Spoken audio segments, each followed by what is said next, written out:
ఇప్పుడు గైస్ ఈ రోజు అయితే ఫైనల్లీ నోట్లోకి ఎంటర్ అవబోతున్నాం. అలా ఎంటర్ అవ్వగానే ఈ వైన్ బాటిల్ కనిపించింది. దీని యొక్క స్పెషల్ ఏంటో మీకు తెలిస్తే కామెంట్స్ లో చెప్పండి. నాకైతే వాటి గురించి తెలియదు. అలా నోట్లు మొత్తం చూస్తూ బయటకు అయితే వచ్చేసాం సీ వ్యూ చూడడానికి. అలాగే అక్కడ స్విమ్మింగ్ పూల్ కూడా ఉంది.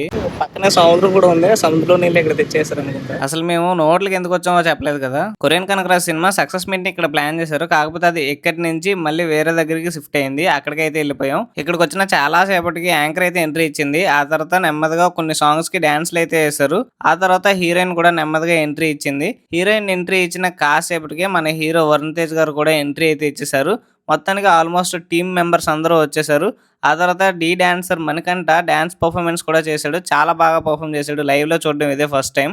ఆ తర్వాత హీరోయిన్ చేత కొరియన్ భాష మాట్లాడిపించారు. దాన్ని ట్రాన్స్లేట్ చేశారు మన సత్య అన్న. కామెడీ అయితే చాలా బాగా చేశారు స్టేజ్ మీద. అండ్ ఆ తర్వాత సినిమాకి సంబంధించిన వాళ్ళందరూ స్టేజ్ ఎక్కి వాళ్ళ యొక్క ఒపీనియన్స్ అన్ని షేర్ చేసుకున్నారు. చాలా మంది చాలా విధాలుగా మాట్లాడారు. అండ్ ఫైనల్లీ వరుణ్ అన్న హిట్ కొట్టేశాడు. నాకు వరుణ్ అన్న సినిమాల్లో ఎస్పెషల్లీ తొలి ప్రేమ సినిమా అంటే చాలా ఇష్టం. మరి మీకు ఏ సినిమా ఇష్టమో కామెంట్స్లో చెప్పండి.